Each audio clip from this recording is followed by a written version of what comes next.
Purple eye in the canyon. That's where I long to be with my three good companions. Just my rifle. Yeah, we're here with Jon Bonnell. Is it Bonnell or Bonnell? Yeah, it's Bonnell. Yeah, there you go. Out of Fort Worth, Texas. Born and raised. Born and raised, fourth generation Fort Worth. Fourth generation. What would that be? That'd be great. My great-grandfather was into oil and cattle. Imagine that as a Texan, right? Yeah, totally. Cattle. So are y'all still in cattle or?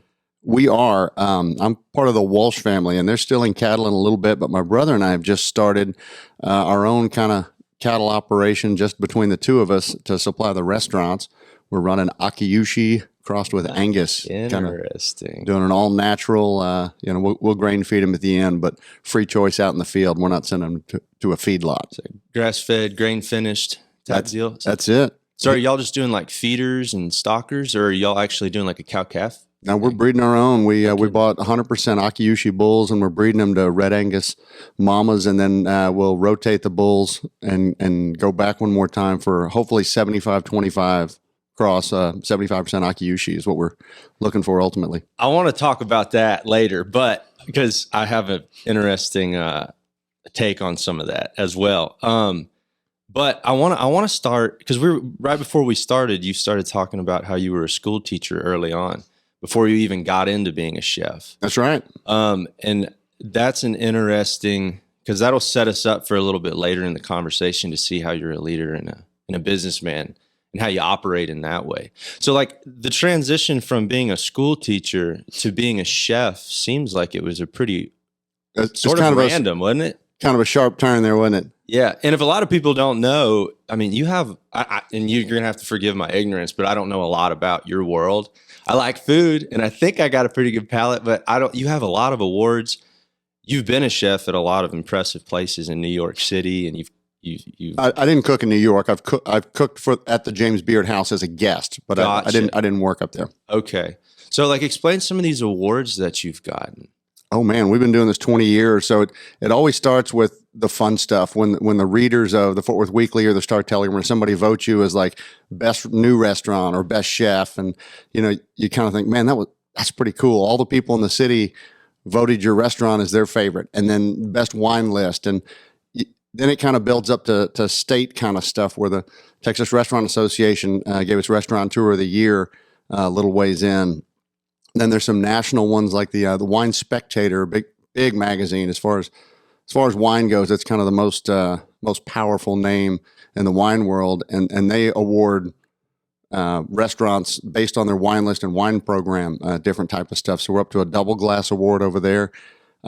It's been awesome. I can't tell you how much fun my industry is. Is it odd to think back to where you started, your school teacher, and then where this has gone? Yeah, that was a crazy transition. When I was in college, I was at the #1 education department in the country, and I jumped in the education department at Vanderbilt University.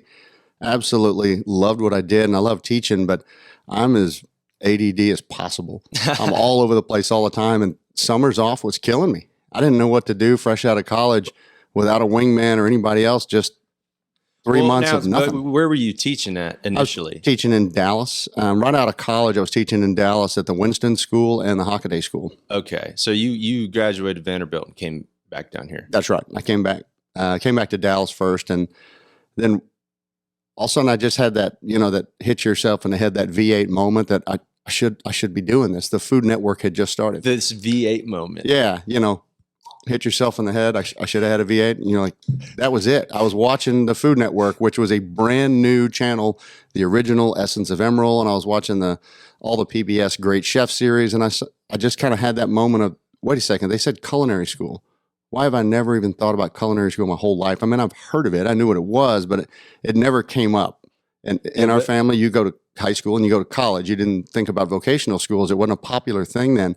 And I realized all I ever did was cook. All I ever did was think about food and try to recreate dishes that all these chefs are doing. I was like, I have been into this my whole life. Oh, so you were already cooking and doing all that and experimenting on your own. But just at home and having fun with it. And at some point, when I was watching a show, then they started talking about a culinary school. I just said, you know what? Culinary school would be incredible. I want to see what this is all about. I want to learn more about it. We weren't quite in the internet age. Well, we were on AOL dial-up at the time. So What year was that? that was 95. Okay. So Well, it wasn't like that long ago. no. So I found a book called The Guide to Culinary Schools and just started reading through it. And it listed every culinary school from the U.S. to Europe and all the different stats and how they operate, and set up a few interviews. And without telling my family or anybody, I just took off and started interviewing at different schools. How long is culinary school? Is it like an associate's degree? Typically, most will offer an associate's degree, and that's what I was looking for. I already had a bachelor's degree. Most will also offer a bachelor's program, but I didn't feel like I needed the academic part. I needed to go learn how to cook commercially. The best advice I got was one who said, you called us because you love to cook. Nobody ever dials my number who doesn't love to cook, but have you done it professionally? Okay. Because a lot of people come to school and drop right out saying it's not what I thought. It's not a lot of fun. It's really hard work. And I thought, that's a great idea. I got 3 months off this summer. I need to go get a job. And they said, go to an independent restaurant, ask to speak with a chef, tell them you'll work for free if you have to. You need experience. And then after a few months of working, if you still love it, call us back. That you're going to be a great candidate. But so many people go straight to culinary school, and within 2 weeks, they're out. So they don't really see what all it actually takes. Yeah, the professional side of cooking is very, very different than cooking at home. Okay. And what would that typically consist of? The things that people just don't see. They get a lofty idea about being an executive chef, but then The two things that will keep everybody out of this industry are just the hours and the strenuous nature of the work. It's very physical. You're always going to be cut and burned. You're on your feet all day, and you work the opposite hours of every civilized person on the planet. So you work when late everybody else nights. plays. Yeah. Okay. I mean, they told us first day of school, you need to know right now, you're giving up all your Friday and Saturday nights and all your holidays for the rest of your life. And if you're okay with that, let's keep talking. Yeah. But that's just how we do. We work nights. Your friends will come in on a Friday night at 7 o'clock and say, hey, sit down and have a glass of wine with us. I'm working. And yeah, exactly. And you Hey can say, man, it's the same thing because like we got a band and stuff, and I'll be out there doing the merch booth, and like I'm trying to sell T-shirts, and these guys come up at 11 o'clock. this ain't hangout time. No man, like I can't. I was like, I can come- Fortunately, I can have some drinks when I do it though. yeah, I can drink while I'm working too, but not when I was first working, now that I own the place. But, Sure. Yeah, but that's a pretty bad rabbit hole to go down as well. If you end up being the guy that just drinks his way through every shift, you start losing people in a hurry. yeah, I bet. The industry swallows a lot of people up. Drugs, Really? alcohol, anything that is your vice, you're out at midnight every night. So anything that is a weakness, it can grab you and That's swallow you up. interesting. What a common thing. Everybody that does what I do, they struggle with that exact same thing. So, but you did you say that you worked for free for the 3 months that I walked in before and you went to culinary school? Yeah, I talked to a chef and I said, I'm willing to work for free. I was a teacher, so I was getting paid year round, even though I wasn't working for a few months. And he said, well, I can't technically have you work for free. I'm going to put you minimum wage, and you're just going to be plating up desserts and making salad. So it's not going to be glamorous. And I said, dude, I'm in. Absolutely. I showed up the first day. I didn't have the right shoes, the right clothes. I didn't have anything. They're like, where are your knives? I'm sorry, I didn't know I was supposed to bring knives. I mean, I didn't have a clue what I was doing. Within a week, I was having a blast. They're like, all right, we're going to have you clean calamari today. And nobody in the kitchen wants to clean calamari. I was like, hey, I'll do it. Show me how this works. And no, it's not glamorous. It's not cool. Cleaning squid ain't that fun, but I'd never done it. Somebody wants to show me how to clean calamari. I got a 10-pound box over here. Yeah, let's do it. I was just hungry for every single bit of information that they could give me and all the experience. I look down the line, there's a guy on the grill cooking 30 pieces of meat at a time that are all different, from duck to beef to fish. There's a guy on saute who's got 12 pans going at once and 10 more in the ovens underneath finishing. There's a guy next to him who's coordinating tickets, making plates and saucing this and that. I thought, this is the most organized chaos of fire and steam and smoke. It's awesome. This is my world. So I want to that- hear everything going at for once. your ADD It's with perfect. enough stuff going on. That's it. Every window open at once. Let's do it. Awesome. So do you think it was raw ability initially, or just the willingness to work? I think it's got to be both. You have to have a passion. If you don't love food and you're not really into it, the industry's not going to work for you. The crack that keeps us going is when you create a dish or a night or a wedding, and the people are having a blast. When you look outside or you get to walk by the tables and like, we have just had so much fun tonight. This is great. If that doesn't feed your soul, this industry is going to be really hard on you. So you have to love it. You got to really enjoy it. You have to have a certain knack for taste. Some of it can be taught, but some of it, you need a little bit of ability. But if you're not willing to work, the industry is not going to work for you. Are you finding that? I mean, obviously everybody likes to poo-poo on the younger generation and stuff. It's like a national pastime right now. Yeah, which there's some truth to it. But are you finding that some of the young, I mean, you went over there and just worked for free, put in the work, went to school, learned how to do it. Throughout your story, I think it alludes to the idea that you were willing to make sacrifices monetarily and with your time to get yourself in positions to be able to learn, get better, and have opportunities to do some pretty great things. But you had to sacrifice some stuff along the way and just work hard for not much. Are you finding that some of the younger people aren't as willing to do that? Or maybe with your generation, they still weren't able to do that, and that's what always separates successful people? Yeah, it is tough. And every generation will always say, well, you know, we had it harder. Right. Y'all have it easier. Sure. I mean, you know, my dad always said, you know, we didn't have ballpoint pens growing up. I'm like, yeah, that was the greatest advantage we ever had. I mean, you know, those were the salad days once you started getting to write with ballpoints. But, you know, we didn't have the internet. We didn't have smartphones. So it is different. And the industry will keep changing and keep becoming different. I couldn't believe when I heard somebody first say, you need to let people order off their phone. I was like, no way. They need to come in and make an order or get on the phone. What was your apprehension to something like that? I mean, the first time they suggested it, it was just a foreign idea. I'm like, oh, forget it. You're losing customer service, and we're in the service industry. Okay. And now it seems so common. Of course you do that. We barely had a web page when we opened in 2001. The greatest ad we could get, the best advertising we could possibly do in 2001 was a full page ad in the Yellow Pages. It was absolute gold, worth every nickel. Really? That's 2001. Dang. Isn't that crazy? That's it. And people would look at your website occasionally, but they were on dial-up, so it took forever.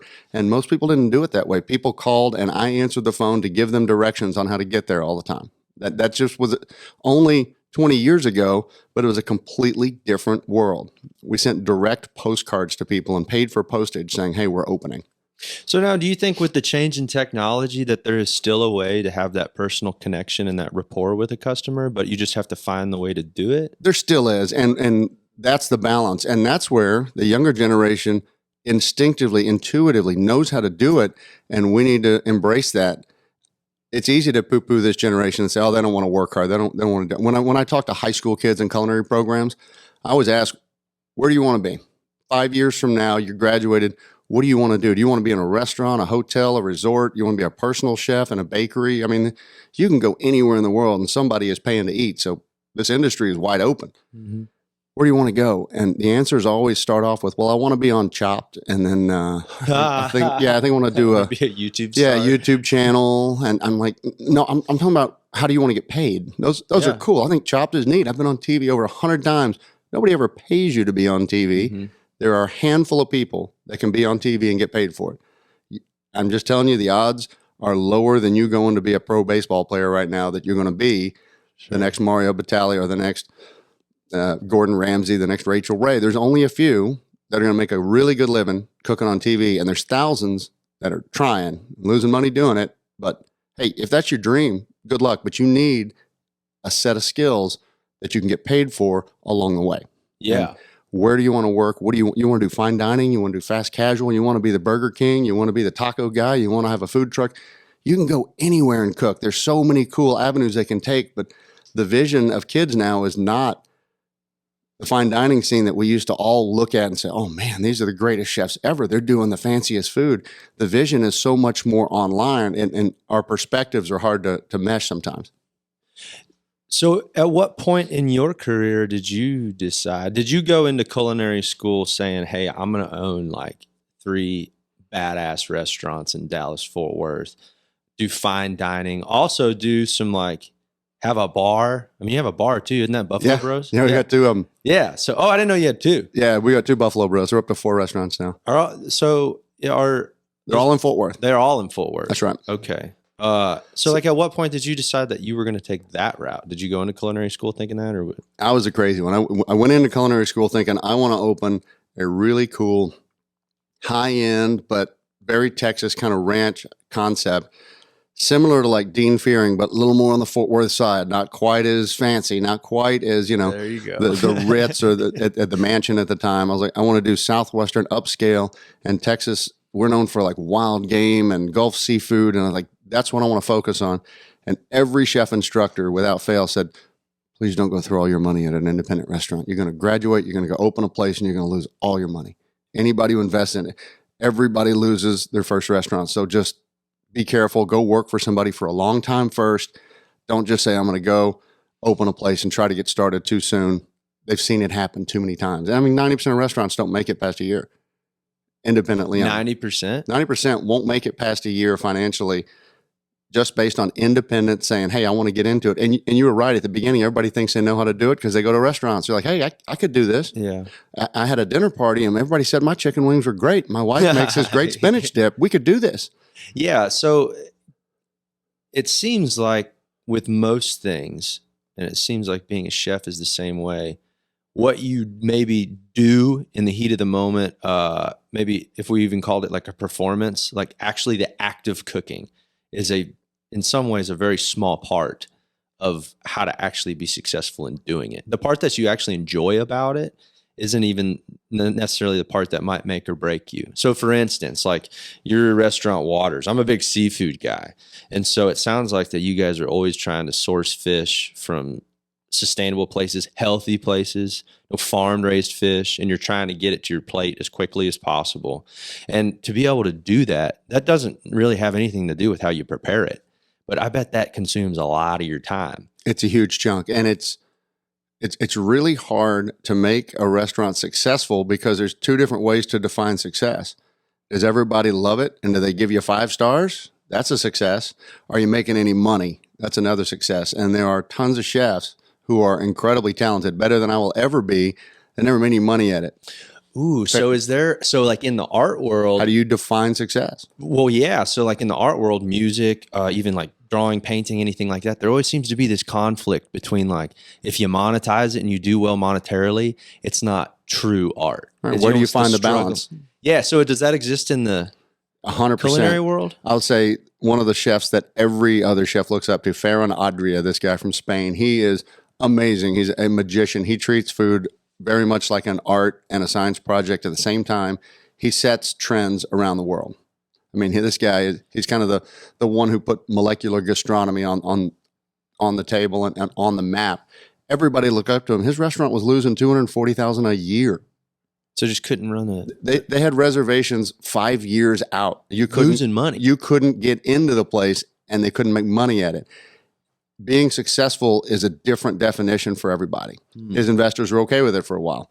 Now he's doing different things. The guy's still amazing, but financially, I wouldn't back an independent restaurant that he was going to open because I don't see how you're ever going to make money at it. You've got to figure out, what do you do besides cook? Because one thing I always say is that now in the restaurant industry, the cooking is the easiest part because I know that part.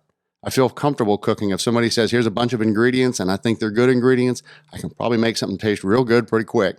But cooking is a very small part of the overall picture when you're trying to run a business too. The personnel, the labor, the figuring out your numbers, all that stuff is hard, and you can't just pick it up along the way if you try to open your own place immediately. So when I got out of school, I chefed around a little bit. I kind of worked for this guy, work in this place. I was in New Orleans for a little while, worked in Dallas, a couple different restaurants, and finally said, okay, I feel like I've been in enough kitchens and seen enough setups and understood how this works.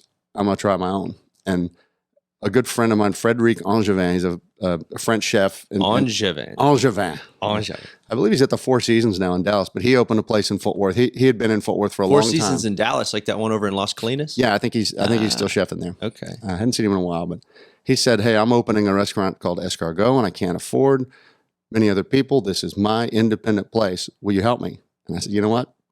I'm getting ready to try to open mine, but I hadn't found a deal yet. How long after culinary school was that? It was about a year and a half. Okay. Where were you at in that year and a half? I also worked at Randall's downtown in Fort Worth, Randall's Gotcha. Cafe, Wine Bar, and Cheesecakery. So you were still, is it still there?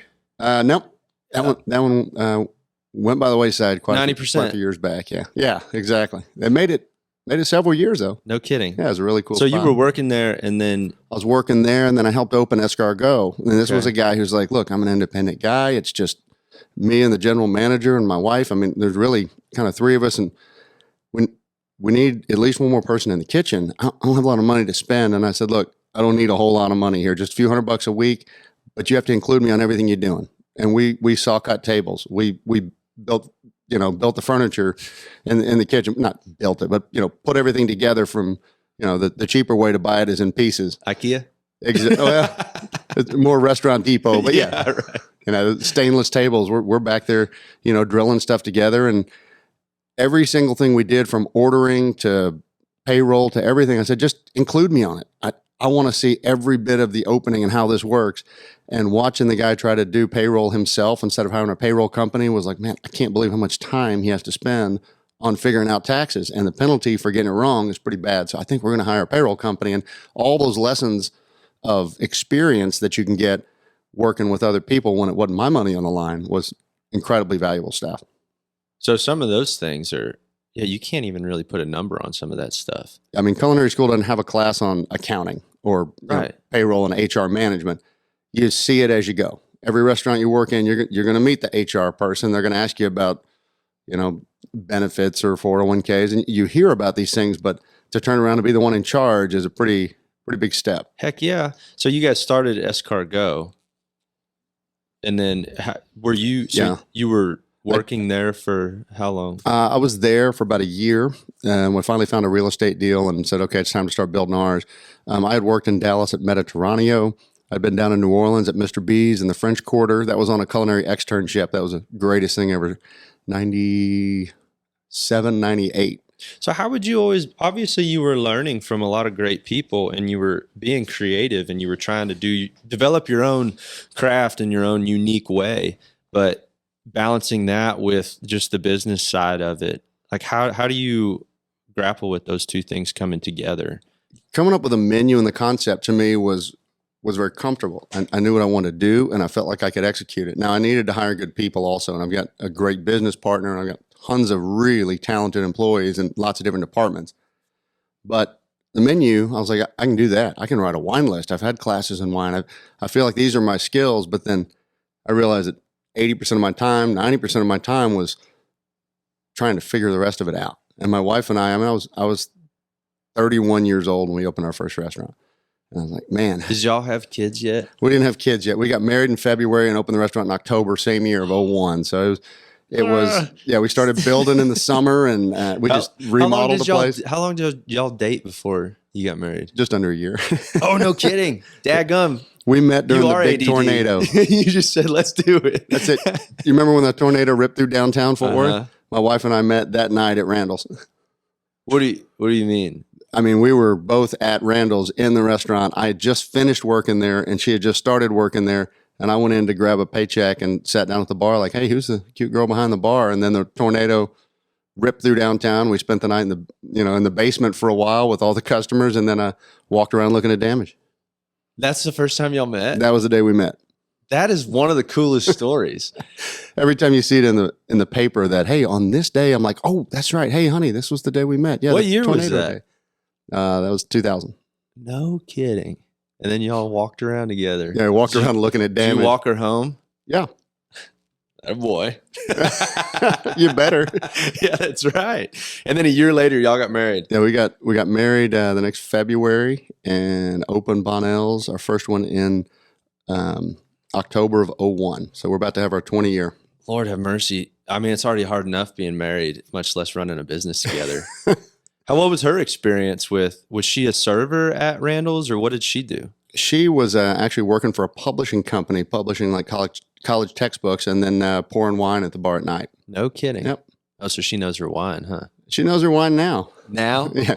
We do a lot of study at home. Yeah, yeah, I bet. I try to too. My stuff's probably not quite as fancy. I'm still in that little, I have found that between like $20 and $50, you can find a lot of good wine. Yes, you can. A lot of good wine. You spend as much as you want, but you can find a lot of good stuff in there. And I'm in a great, unique spot that I've got 5 liquor licenses, so I can buy wine at a good price. I can sell it here, and in the middle, I can drink above my pay grade most of the time. There you go. So had she always been into wine, or were you? No, I got her into that. Oh, she blames me. She says, I used to be just fine, and I was happy drinking a really cheap bottle of wine, and I can't do it anymore. It's your fault. Yeah, that's totally right. Well, that's what my wife did to me. You're probably going to like scold me, but I drink like Woodbridge on ice. Did you say White Claw? Yeah. I love Woodbridge. There's nothing wrong with that at all. Hey, I like the brown water too. So is there not, it seems like within, what do I call it? Culinary arts? Is that like a good term for it? It seems like there might be a part of like practical cooking, making stuff that people really want to eat. Absolutely. And then there's like a pretentious side of it where it's like, it's almost disingenuous. Because it's like, why does it look like that, and why did you make it like that? There's every single level, and it goes to the extremes on every end. I mean, if you want to live on 50 cents a day and ramen packets, you can do it. If you want to go with what do I get by with just eating and not spending any money? And on the other end, you can spend $200 a head and go to the fanciest places with tasting portions and 26 courses in one meal over 3 hours. And everybody plays in that spectrum somewhere. Okay. The Bonnells and Waters experience are more on the high end. This is where you go for your anniversary. This is where you go to celebrate. This is a really fancy, fun night. And we try to give a really upscale experience and unique ingredients presented in a nice way, but still a decent portion. What is, in your opinion, the best way to go out and have a dinner, like at a high-end restaurant like Bonnell's? Like, what's the best way to do it? Best way to do it? Oh, that's tough. Pick the cuisine you're thinking. I want wild game. I want seafood. I want Thai. I'm thinking, whatever you're thinking that night. What am I in the mood for? And then we typically start looking, and again, this is where the young kids will do even better. We start looking at sites like Open Table or Zagat or TripAdvisor's okay, and see what people say about it. And those star systems actually have some power, and that's a good and a bad thing. Is that sometimes difficult to swallow? Oh my God. That's the hardest thing in the world, to read what somebody wrote. And somebody said about our number one most popular appetizer at Bonnell's is our elk tacos. And this is Rocky Mountain elk. We grind it in-house with our own blend of seasonings. It takes a long time to simmer this down and make the taco filling. We also, on the bottom, have our green chili cheese grits, most requested recipe we've ever green chili had. Cheese grits. Yeah, so a little mini taco shell with our famous grits in the bottom, Rocky Mountain elk over that, pico de gallo, and queso fresco. This is a really fun dish. It's 3 little mini tacos, and this has been, I've sold thousands of these. And online, somebody says, hey, this is like a foodie's, kind of a, social media page. And somebody says, hey, we're going to Bonnell's. What should we get? One person, you got to get the elk tacos. And I don't know who it was. Some guy gets on there, obviously a fake handle. And he's like, I have had the tacos at Jack in the Box, and they are better. As a matter of fact, I think they're using the same crap in those, but they charge you more. I was like, did you actually read it? Of course. I see all that stuff. You can't look at that, man. It's hard. It's like almost impossible. What's funny too is the amount of comments and likes and stuff of people supporting you. Yeah. And it's weird because that one, this is trash. You're like, the 246 customers last Saturday night, and 245 were happy. Yeah, but that one drives you nuts. And I'm still thinking about that damn one who was drunk walking in. Oh, so you actually know who it was?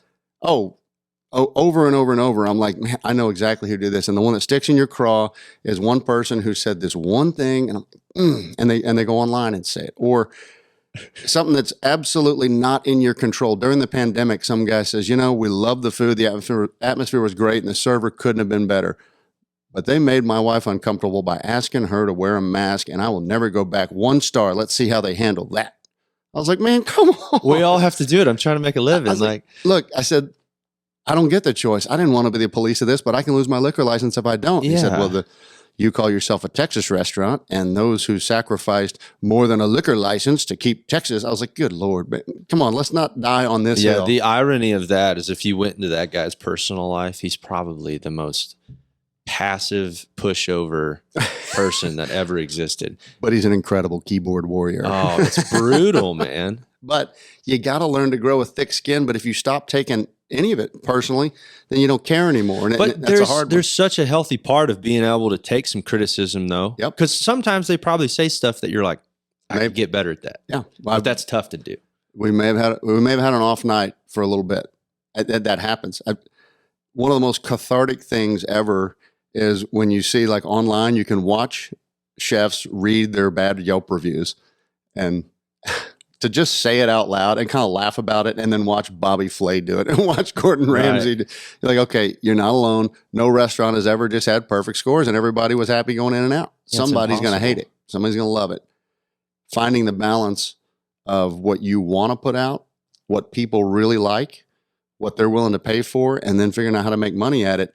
That whole equation together, if you get it right, is magic. But it's hard. I tell my kids, fine dining is really difficult, and I love what we do at Bonnell's and Waters. I will always be passionate about fine dining. That is something I love to do. But I said, kids, you're going to college based on Buffalo Bros. It's an easier formula, just math wise, to make simpler food. Yeah. Now, this might get you in trouble. That's I don't want right. to do that. But like, no, it's probably an easy answer. Which do you enjoy more? Which is more fulfilling? I spend more time at the fine dining restaurants. My presence is needed there, and I have to keep an eye on it. You can't just disappear and say, "Oh, it's fine." Keep it in neutral and let it ride. It doesn't work that way. Sure. Buffalo Bros needs to stay consistent, but we're not trying to reinvent the wheel every day. We're not trying to come up with, all right, what is a new special? How are we going to? We don't have our own organic garden outside of Buffalo Bros. We have the same products year round. Mm-hmm. We're very consistent at it, and personnel is always hard. Getting your labor numbers to work right, but we consider a really good customer at Bonnell's 3-4 times a year. They come in, and that's great. And you got to be right on every time. The same person can go to Buffalo Brothers twice a week, 3 times a week. Just a different market. It's a lower price point, but there's more consistency to it. Do you think they're both fulfilling, just in different ways? Absolutely. Okay. You'll see that a lot with fine dining chefs. They'll have a super fancy, trying to get a Michelin star, restaurant in Paris, and the next door they'll have more of a bistro, more of a casual one. Like you kind of need to do more than just one. You can't do extremely exotic food all day, every day. Some people can, but there's also what do you eat? And that's a question I get a lot. And I'm like, all right, chef, when you go out, where do you eat? I'm like, where do you think I eat? I got 2 kids. I got a fourth grader. 4th grader and a 9th grader. I eat at McDonald's. We're not doing the fast food so much, but I'm not saying we didn't drive through Whataburger the other day on a road trip. We did. Heck yeah, man. You got to. We eat very normal stuff, but then again, we also get to try really exotic stuff all the time. And my kid went into kindergarten. This was great. They go around the room, introduce yourself, what's your name, and what's your favorite thing to eat? And you get a lot of chicken nuggets and mac and cheese. And they're like, okay, Ricky, what's your favorite thing to eat? And he goes, well, that's clams. How old is he? Kindergarten. It's 5. He's 6. Clams. I don't think clams. Hey, what's the difference between a clam and an oyster? They're both bivalves. They're both mollusks, but clams, mussels, and oysters are all just different species. Oh, okay, but they're pretty similar. Similar in the way you treat them, yeah. Oh, okay. And same family. But you wouldn't like clams on the half shell, like eating them raw. You wouldn't do that. You would. Really good fresh clams you can do on the half shell. They're great. I've never done that before. Typically around here, you're going to find clams cooked almost always. But in New England, any oyster bar will probably have 1 or 2 clams also. Whoa. Yeah. What? I guess. Get a little more chew to them. Okay, but they kind of taste like an oyster. Yeah, similar. Man, I lived down outside of Destin when I was like 20. And those are the dark years. Like I didn't do anything. I was pretty unproductive. But they had a bar and they have those Apalachicola oysters. Apalachicola is one of the greatest seafood producing areas in our entire nation. They are phenomenal. So Great you oysters. get a lot of stuff out of there? Probably not as much anymore. Huh? We don't. I get a lot more stuff out of Texas because we do similar stuff, oysters and shrimp. But when we're doing oysters on the half shell, sometimes I'll get some of the Florida oysters. But typically we're going to go up the East Coast more because you can get a lot more consistency all year round out of colder water. Oh, okay. I didn't know that. Well, and so when I was down there, I think it was before the BP oil spill.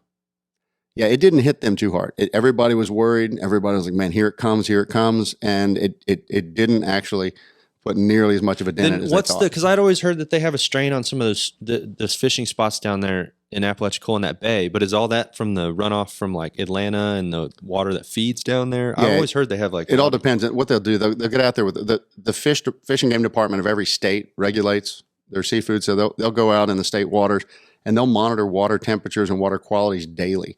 Every oyster bed has a number and a name on it. When I get oysters in a sack, it has a tag. These oysters were harvested from this exact spot on this exact date.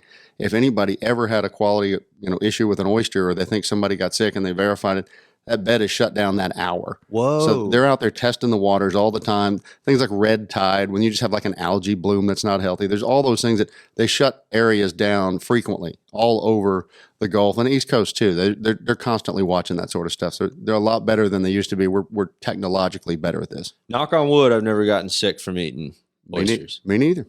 But when we were living down there was a little bar and you ever had Yingling beer? Oh yeah. Okay. So you could get a $1 Yingling, draft. It just came to Fort Worth last month. Did it really? Yeah. They just showed up. Well, because wasn't it originally from the Northeast? Pittsburgh. Yeah. But they actually put a brewery down in Florida, I think. Nice. It's like outside of St. Pete or something, Nice. I think. So we would get a $1 Yingling draft and $4.95 for a dozen oysters at this little bar right there on the beach. And that poor guy back there would be shucking oysters and we would sit there all night and eat them. And he'd just sit there and stare at us while he's shucking oysters, so pissed off. The guy whose right arm is twice the size of his left arm. Man. It's crazy. It's a different breed of people down there. Yeah. But most of your stuff comes from Texas. And I read somewhere that you get a lot of stuff from like New Zealand. It depends. So we like to do wild game quite a bit. And when I can use Texas farms, we only get quail from Bandera, Texas. Diamond H Ranch is the best stuff. When we get our like axis deer and fallow, those are all coming from the hill country in Texas, Broken Arrow Ranch. Those guys are awesome. We use Texas oysters when we're frying them for our Oysters Texas Feller. But occasionally we like to do a little more exotic, like a bison tenderloin or elk tenderloin, which are really cool game flavors. And a lot of people around here appreciate that. You got a lot of outdoorsmen in the area, but we don't have that many Texas farms producing that stuff. So we'll use as many from the Rockies as we can, but New Zealand is a very big producer of elk. So they call it wapiti. But yeah, we'll get elk from New Zealand quite a bit. What language is that? Maori. I've never even heard of that. That's their local indigenous people. Really? In New Zealand?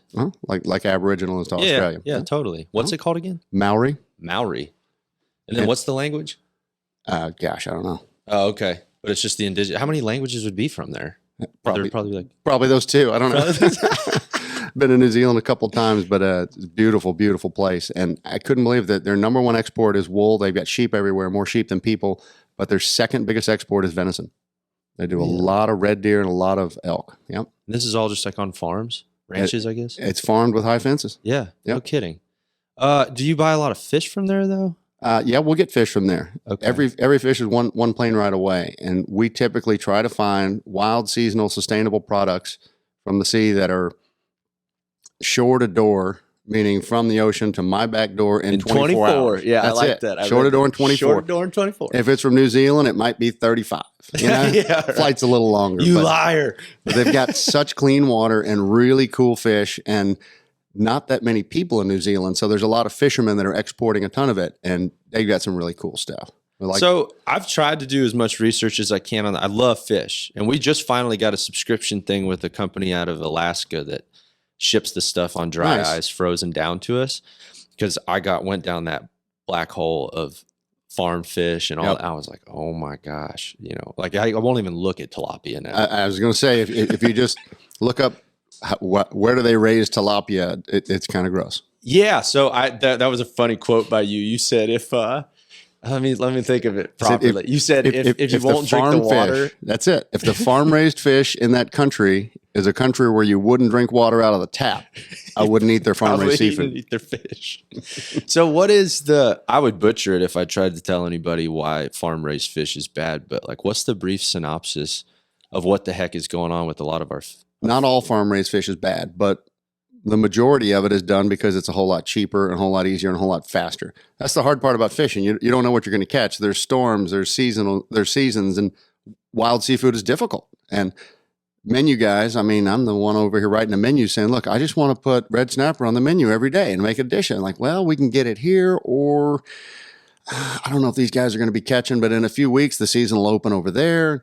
It's hard to chase. And so you either have to adapt all the time or try to look at an aqua farm. And aqua farms, I mean, Texas redfish, we get from Copper Shoals. They're down there on the coast, not too far from like Galveston, Houston area. They are amazing, and it's very clean, very well done. I can get the same quality, any quantity I want. Price is going to be the same all year long. I can put that on the menu permanently and count on it. There have only been 1 or 2 times in the last 20 years that I could not get redfish from these guys, and it was only for a couple of weeks, and then everything's fine again. The big freeze turned everything off for a little bit. But everybody wants that consistency on the menu side. You can't get that from the wild, so aqua farms. And the way to do it cheaper is to find cheaper places. Countries like China or Pakistan or Belize or Honduras, places that the labor's cheaper and the water's cheaper and they don't have very many regulations, can very inexpensively grow a ton of shrimp or tilapia or the salmon they're putting through Walmart. I mean, there is a lot of salmon going through the big box stores in the U.S. that is not being caught, off the Kenai Peninsula in Alaska. Right. That's a very seasonal, very cool product, but it's only a certain time, and there are very specific quotas for wild Pacific salmon. Farm-raised stuff, there are a few really, really high-end, amazing aqua farms that do salmon. 90% are an environmental disaster. Really? Yeah. So is that mainly just because of what they feed them, the type of water that they're in? Yeah, and what they're doing to the local populations around them. When you put big ocean pens and dump all this stuff in, there's always waste involved. Yeah. Where do you process it? How do you do it? There's lots of different issues that go on with it. But if you want to do it the cheapest possible way, it usually comes at some sort of a cost. And ecologically, environmentally, some of those are pretty bad. It doesn't seem like there would be an awful lot of restaurants, especially in North Texas, maybe more so in South Texas, but in North Texas that are sourcing fish the way that you do. Because we try to find places to go all the time. We just can't find it. Yeah, it's hard. And I haven't been to Waters, and I can't believe we haven't been. So you got to come see me. No kidding. Well, I read that one Yelp review. And I was like, I was like, I can't go now. It was buried pages down, but every time you see the star system, you got it. Well, somebody gave it a 1. I got to see what he said. Now it is hard, and to play the game every day, I think it's one of the most fun and interesting things to talk to my seafood guy every day, because I got different brokers that I work with. Seafoods.com out of Florida. He's constantly talking to fishermen every day. And what we try to find is, I'll call and Josh will say, hey, the Lynn brothers, you know them. They got 2 boats coming in. They're going to make FedEx cutoff time today so I can get it to you tomorrow. They've got 600 pounds of black and red grouper. They caught 4 big cobias, and they got almost 1,000 pounds of red snapper. So you tell me what you want. That boat will be sold by the time they get to dock. They'll get the dock right at FedEx cutoff time, and we get the fish next day. That's a family with their own boats. They do stone crab during this season. They do snapper and grouper during this season, and maybe catch some wahoo or some cobia here and there. I want to support that guy every time, and we've got a whole bunch of those guys. That's what we try to find. It's hard, though. Most of the seafood gets caught by huge factory boats that are going out for 4 weeks at a time, and they're catching, cleaning, everything comes back, boneless, skinless fillets, and they label it. There's not a lot of truth in marketing with fish. When something just says ocean trout, ocean perch, sea bass, there's a lot of generic names, and there's not a lot of regulation to tell you what it is or what it isn't. That stuff comes in frozen, or a bunch of it just, you might be in Galveston looking at the water. That boat might bring in red snapper that gets sent to New York to the big, huge auction, and then turn around and come right back to you. And it's 3 days old instead of right off the dock over there. So our systems are there's so much money involved, and they're so high volume. We always try to find those entrepreneurs, the smaller mom and pop operations. And so you probably were doing the same thing with your beef, right? Is that what you're trying to do as well? Sure. Beef is a little easier game to play, because every time I call, he always has tenderloins, he always has ribeyes, and always has strips. But hey, we've got B3R Ranch, and that's a unique Texas product doing here, or we got 44 farms, and this is their program. You can always buy certified Angus beef. That's a very, very big program. I'm not saying there's anything wrong with cab. Certified Angus beef is just fine, but it's also what you would find at Fridays or Chili's Longhorn Steakhouse. right. Yeah. There's nothing wrong with it, but it's a big box item. So if we're going to be a fine dining restaurant, we better try to find a more of a niche, higher end, Heart nicer brand. product. Yeah, Heart Brand's fantastic. That's who I bought my Akiushi Bulls from. That's what I figured. They're awesome. I went down there I guess it was probably about a year ago. Yeah, the Beemans are amazing. Yeah, man. Because I'm still looking into buying some Akushis and crossing them. And it's funny that you said that. That's what I was talking about. I wanted to get into that because I was looking at doing them, crossing them with Red Angus as well. So my brother and I have been talking about doing this forever, and we've got the cattle and we're ready to go. And then COVID hit, so we kind of had to put all our plans on hold. What we had designed and what was just going to be the perfect timing. When you cut a cow, I know exactly where I can sell the glory cuts. Tenderloins, ribeyes, and strips are easy. Bonnells and Waters, we can sell high-end steaks, especially when it's that kind of product that we will stand by because it came from our ranch to our door, and Right. we know what we got. But there's a whole lot of cow left after those cuts. Totally. So the 5th restaurant that we're about to open is John's Grill, and it's a burger joint. Okay. So we are going to grind the rest. Man, those are going to be some badass burgers. That's going to be good stuff, right? Oh my gosh. Akiushi ground, and we're going to grind the rest. We're going to do burgers and brisket, kind of a barbecue on the light side, but burgers is our main focus right there at the TCU campus. I mean, those are still going to be expensive burgers. They got to be. They will. I mean, they're going to be badass. Yep. But look at the price of beam and beef. When you know you're buying something that's a really high quality that was not in a feedlot, let's just say this: if they come by, if the news comes out and says, "Hey, we've had a huge E. coli outbreak that's going to affect about 30 million pounds of beef," it ain't going to be ours. No, it ain't one of them. It ain't one of them. Explain to people the difference. Explain to people what Akushi is. I don't think a lot of people even really understand the whole Wagyu. So anytime you hear a Japanese word associated with cattle, Japan has a completely different idea of how to raise beef. They don't raise a lot of beef, but what they raise is the highest end possible.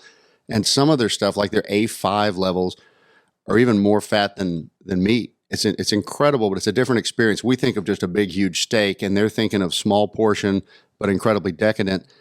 And we kept trying to figure out, the rest of the world is looking at Japan like, how do you get marbling like that? Nobody gets marbling like that. I mean, this is 8 times more marbling than prime. Mm-hmm. How do you do it? And they said, well, these are cows that the genetics allow it. The genetics and how we treat them and what we feed them day one to the day they're butchered. It's a completely unique program. And everybody kept trying to figure out how to do it.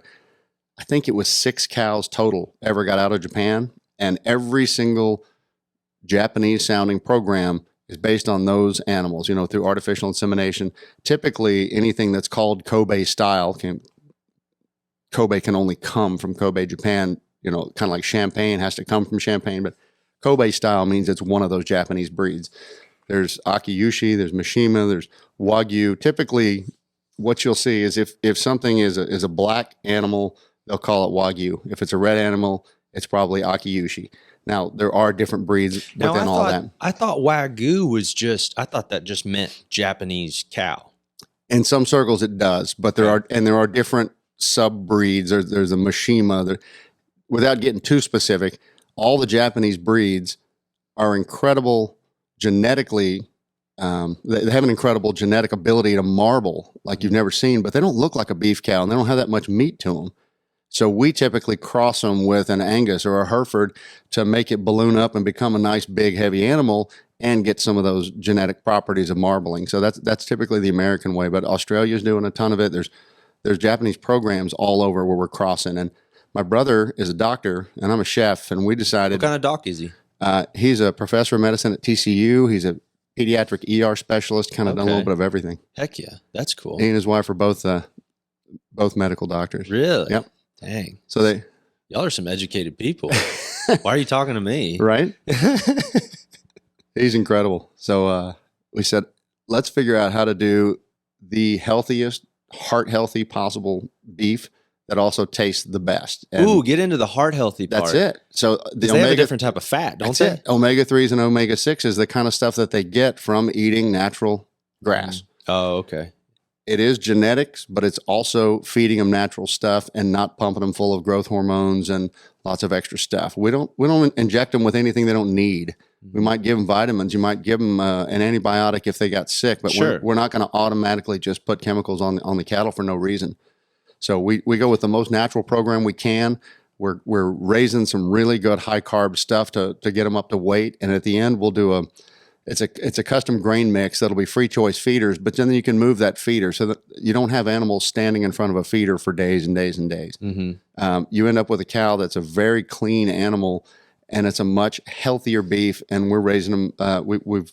We've cut our first 2, and they've come out really, really good. We dry age some, we wet age some, and we're pretty excited about how the steaks are coming out. And we're gonna hopefully we'll be open about February to March of next year at Jon's Grill. Really? For the burger side of this. Man, Yep. so that's coming up pretty quick. We're getting there. We're getting bids right now. Gosh, dog it. How many? So most you wouldn't be selling this retail, this meat. This would be purely just to go to your if everything goes well restaurants. and the restaurant's successful, we'll barely be able to keep up with demand for that. Really? We got about 130 animals right now. Oh my gosh, that wouldn't even. Holy cow! So luckily, we've got some neighbors that are doing very similar programs that we are, and we've got one of our bulls on a neighbor, and so we've got more than just our own cattle that can qualify for our program under the same parameters that we're doing. Yeah, man, what a story! I think it plays into the whole part of this, like being an art form, because I think what you do is an art form. It's self-expression, and it's part of the whole story, because it goes all the way from like where the animal is sourced to like how you prepare it and how you even give it to the customer. I think that all is like a form of self-expression. I think it's art. I love it too, and I know monetarily, just the business of it, a burger place will be an easier financial venture than most fine dining restaurants should be. But then somebody's going to walk in and say, well, I can't believe I paid that for a burger, you know? Yeah, because they don't understand. Yeah, it's totally. It's going to be hard. And it's funny. They always say, you know, you weed out your customers and they weed you out right back. And there's growing pains. Any place it starts is going to have a difficult time. It's hard to find good personnel. It's hard to get them all trained. It's hard to get everything going right, whether it's the cooks in the back or the servers in the front. But once you hit your step and everybody says, okay, now we know what that place is, usually we can get that within, you know, a couple months. And we're really excited to create a cool concept with a rooftop bar burger joint that's a much healthier option than almost every burger joint out there, and should be a pretty fun place to Is do. that going to be in Fort Worth? Where'd you say it was? Yeah, right there on TCU campus. It's the old Aardvark. So it's a double-edged sword with the whole technology thing, going back to what we've talked about at the very beginning, where it used to be so simple to market your stuff, where you put it in a yellow page ad and people showed up, and then you had that one-on-one rapport. But other than that, there wasn't a whole lot you can do other than like getting an ad on TV or radio. That was it. But the other side of that coin is now with technology, like you're able to tell a pretty extravagant story through all these different social media platforms and YouTube and like sitting here talking on a podcast. And I mean, you're able to put out the entire story in a lot of effective ways and really gets people to buy into the overarching theme. It is amazing. And most of what you can do on social media, if you're savvy, you can do it almost for free. So That's the crazy part. You'll buy some ads here and there, and there are ways to target it specifically, but just utilizing the social media presence that we have already with our 4 existing concepts, a lot of this word of mouth, all I had to do was put up my liquor license sign in the window and just sit there and watch my phone. And within about 30 minutes, somebody's like, hey, I saw a liquor license with your name on it. Talk to me. And the paper start calling. They want to know about it. So yeah. Word spreads really fast. People put it out on a tweet, and then they put it on Facebook, and somebody Instagrams it. And before you know it, the whole city has heard of Jon's Grill within 48 hours. Yeah. And you couldn't do that with a billboard. Right.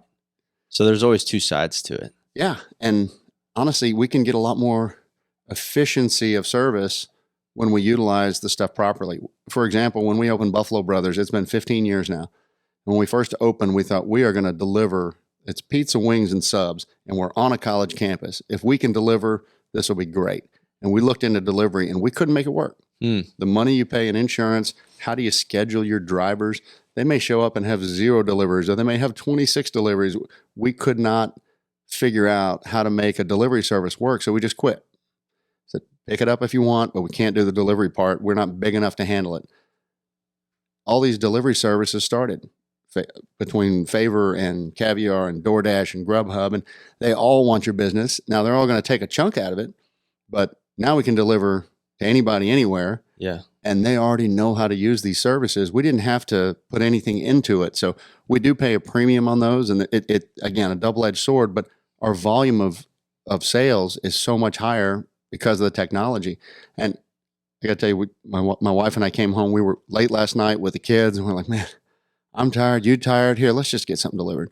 Everybody does it. You just hop on an app, order your stuff. It says, here's what you ordered last time. You want to do that again? They're so good at it, and the order goes in. The efficiency is like no other. So if you don't embrace that, especially at a burger place, a wing place, a pizza place, you're missing out on a tremendous amount of business because that's what people are doing. And if you can also utilize their social media and technology and ping where their phones are and start hitting people in the area with, hey, we got a special today on, Interesting. that stuff works really, really well. Yeah, man. Gosh, you are on it. How the heck do you, like, I just saw, how do you juggle all that, man? So, I mean, how many partners would you have in these different restaurants? Is it just one? And you guys just manage all this? Yeah, for the new one, my brother's joining also, so there'll Yeah. be 3 of us, and that's it. Yeah, just between 2 of us, we've been doing it. My partner's from Buffalo, so that's where Buffalo Bros came Okay. from. People asked if we're brothers, and he's from Buffalo. There you go. But like, I just don't, is it just a time efficiency thing and you're just, It is. It started off that I slept at the restaurant sometimes. I mean, I was 80 hours a week with one place, and I thought, I can't believe somebody can ever do more than one. And a few years in, I realized, when you go off to a charity event that night, I'm like, the place did fine without me for that night. So you can figure out ways to not be there 100% of the time. It took a while to get there. And then when we opened a second one, and then we opened a third one, there's a point where you have to give over control, which is really hard for somebody like me to do. I want to be fingering everything. I mean, I want to be there watching and talking to every single step of the way, from the servers to the tables. But why do you think it's so hard for you to do that? Because it's got my name on it. And if somebody messes up, I'm the one who's going to get, texted. I'm the one who's going to, get the bad review. But if you can hire really talented personnel and talk them into staying, the greatest thing I possibly have is the ones who can anchor the ship when I'm not there and treat it the same way that I would when I am there. And finding those people is hard. And when you do, you got to hang on to them because they're going to get. You kind of just slipped over the whole talk them into staying thing. Yeah. That's like a whole, you could write a book on that. Somebody has to feel comfortable and like coming to work. And that's where I think Gordon Ramsay is one of the most talented chefs ever. And he's really good with TV personality and stuff too. But I can't stand the approach that you scream and yell and belittle people personally in the kitchen. And it's a very European thing. All of the instructors I ever had in culinary school from Europe, they're going to make you feel like an idiot all the time. But you walk in scared always. And if that's your work environment, I can't live that way. I always tell the staff, look, we spend more time with each other than our families in a lot of cases. So no matter what, everybody gets treated with respect here. And I mean, there's nights that the dishwasher, got sick or got hurt and left, and I wash dishes all night. Okay, you know what? Somebody needs to do it, and I'm going to flex position tonight, so I'm going to go do it. No one is above anything. We're all part of the same team. And if everybody feels safe and they like coming to work and they like their colleagues at the end of the night, like, hey, man, you got some great comments. When a server comes back and tells the chef, hey, they love that fish, nice job, and everybody's communicating in a nice way. Now, there's going to be mistakes. Sure. And if somebody says, hey, this plate is wrong, I need it done like this right now. Yeah, so how do That's you, fine. because that's my toughest thing with running a business myself is treading that line between being empathetic and compassionate. And I don't want to be an asshole. Right. But at times it's like, you gotta, because then it's like, it's almost a respect thing if they never feel like they ever have to, because you want them to do the best that they possibly can. And sometimes Exactly. that takes a little bit of. And I believe in the firm series, but we're on this path, and you can't vary from that. You can't stray from So that. what do you think's the best way to to tread that line? Man, if I knew how to do it, I would have everything figured out. But we've been very good at being able to get good quality people, put them in a position where they end up making enough money and being happy with their work environment.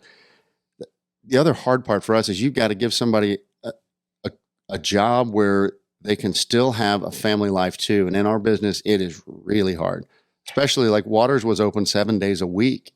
Right now we're open 5 days a week. We're really trying, we're still clawing our way out of the pandemic, but when we open 7 days a week, that's 14 shifts a week. And the executive chef or the general manager, those are the people in charge.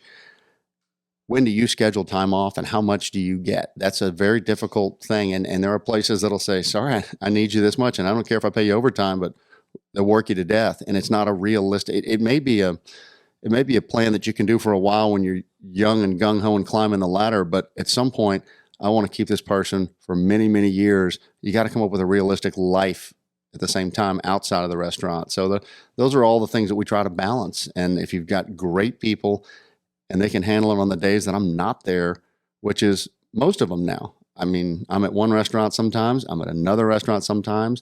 I go on vacations too. I'm doing podcasts like this. I have a whole busy schedule, lots of fun stuff, lots of, hard work, but most of the time somebody comes to a restaurant and I'm not there. With 5 restaurants, the math doesn't work out. I ain't got 5 of me. So I'm not going to be there most of the time. And if you've got the right people and they can handle it, that is the most beautiful thing ever. Personnel is the key to having more than one place. Yeah. And it seems like to me that some people are motivated by money. Some people are motivated just by like, hey, attaboy, and like empowering them, making them feel needed. Some are motivated by both of them. And I guess that's what makes it so freaking difficult. Because I'm more the type like, I don't really need the pat on the butt as much. It's like, pay me, I'm going to do my job. But some people aren't like that. But the server at the end of the night heard 50 compliments. Like, oh my God, this tastes so good. Oh, we are having the best time. And they're all having fun. The guy on the grill cooked 281 pieces of meat and he got screamed at for the one that was overdone. Interesting. Just one. He didn't hear all the good ones. Totally. He's going turn and burn as fast as he can. And he is a very talented, very high pressure, high skilled position. But he only got the one, hey, this was overcooked. You're costing me money. Give me another one. That's interesting. So some people need the personal reaction. And when everybody works together and the front of the house and the back of the house communicate and it's working, it looks like organized chaos, but it's the most beautiful machine when it's all going. And all it takes is one bad action and, the gears come grinding to a halt. But I love the business. It never stops. It changes every day. I imagine through the COVID thing. Oh man. Just it got even crazy. We do a whole show on that one. But you got an award from the mayor. Yep, for doing the meals to go, right? Yeah. So when this whole thing started, gosh, I've got a book coming out in the next couple of weeks, just based on a year in the life of how this whole thing happened, and it surprised me when I put the timeline together. On March 1st of 2020, we still ran the Cowtown Marathon. Everything was fine on March 1. 20,000 people running a marathon, no problem. March 16th, they shut down.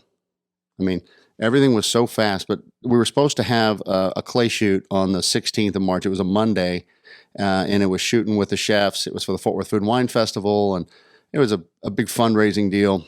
And when they said, yeah, it looks like we're going to have to cancel. I mean, they're canceling everything. I said, y'all want to all just come out to the ranch anyway? It was out at our family's place. And I said, y'all want to just come to the ranch anyway and talk about this? Because there's some stuff happening.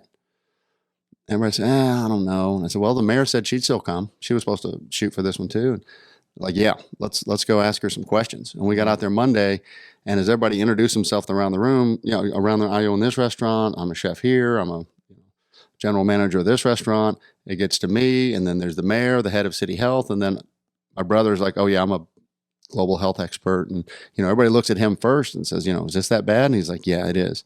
And Betsy says, I don't want to shut y'all down. I don't. And well, okay, great. And then somebody holds his phone up and says, hey, Dallas just shut all the restaurants down. It all happened literally right there within a minute. What did you? And so the whole room got quiet. There's 15 restaurant owners, and the mayor saying, I'm not going to shut you down. And everybody, we all knew, okay, this is going to happen. And we got shut down the next day. Okay, so you want to be in the fine dining restaurant industry, service, food, atmosphere, but you can't open the door. How are we going to do that? And so she said, look, we're going to have to send out some information, and I'm not going to be able to answer all your calls and texts. There's a lot going on. To her credit, she showed up. She was there, and her phone was blowing up the whole time, but she's like, I'm giving you guys this hour. I'm going to tell you everything that I know, and here's the head of city health, and I'll tell you everything he knows, but y'all need to designate a point person for information. And so that ended up being me. I got the email list, and for the whole pandemic, I would send out to our group, okay, this is official news from the governor.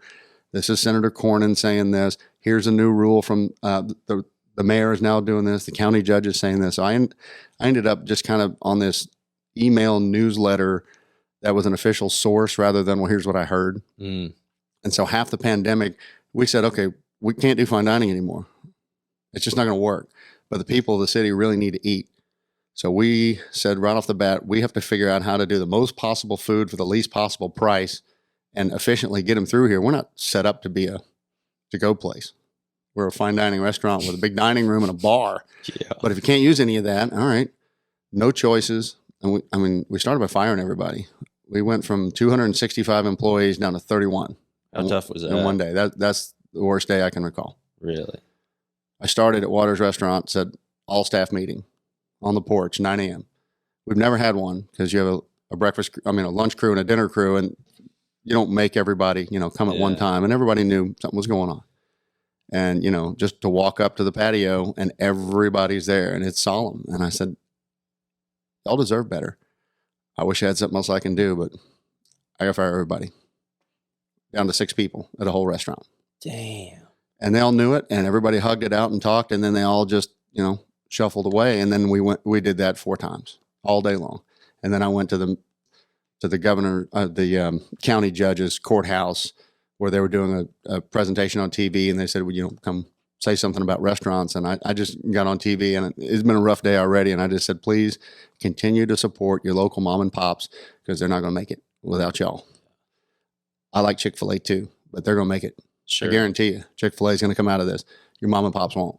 Yeah, And, man. just an impassioned plea. And then every time there's a new set of regulations, a new set of rules, it's like, okay, I'm going to go to the source. I'm going to watch every governor's press conference. I'm so tired of watching press conferences. But take notes at all these. And so when the pandemic was over and we finally lifted everything, there was a party scheduled for the mayor at our place. And I thought, oh, this is great. She's finishing up. And they said, yeah, she wants to rent the whole place out and have a big kind of a last hurrah just to thank all of her, supporters. So that's great. So the mayor's rented the whole place out. And then when I showed up, I got there and she had done a surprise. It wasn't for her. She was actually doing it for me. So she made a proclamation. It was like, and all the different restaurant owners and everybody were there. It's kind of cool. And guys, I can't believe they pulled a surprise off on me. They made me cry. Yeah, no kidding, man. On both ends of it. So were you able to eventually, like things are getting back to normal, you're able to hire some people back? Or? Yeah, we were at 265 before. We're up to about 220. Oh, wow. Yeah. We're close. All 4 restaurants are going. The 5th one's now back in production again. We should have opened last year with John's Grill, but obviously that would have been a bad idea. Yeah. We were closed completely for 87 days at the fine dining places. Before we wanted to wait till we got to 50%, 25% occupancy wasn't going to do any good. So at 50%, we started to open, spaced out, and plexiglass, and all the stuff that seems a little more normal now. It seemed really strange at the time. Mm-hmm. But once the governor said, hey, we're lifting all restrictions, that was kind of the best email I got to send to the group. Was like, that's it. We're done. We don't have to be the police anymore. Yeah, man. Well, shoot. I'm bought in. I know when we have some friends that love your restaurants and they like follow you. And when we said that you were coming on here, they're like, oh my gosh, are you serious? So, and I haven't been to any of the restaurants yet, but Lord knows the wife and I are going to Waters. Well, thank you. We're going to get some fish and we're going to have a glass of wine. It's and funny. I'm going to try to find when you're going to be there so you can have a glass of wine with us. You bet. Just text me and I'll tell you if I'm going to be here on this night or that night. Yeah, It's funny. Bonnell's is still doing the curbside meals. They were very popular. And people said, man, $40 feeds 4 people. This is kind of a deal. This is perfect. I'm like, look, we're not doing elk tenderloin. You know this, but we can figure out a way to cook volume too at a low price. And, as long as they keep lining up every day, we're going to keep doing it. Heck yeah. It's just kind of an extra little bit of business we can do out of our kitchen that's already operating. So totally. Well, I appreciate you finding the time to come here and do this. No man. problem. Really Happy to. Yeah, we'll be down there for sure. Sounds good. All right. See y'all.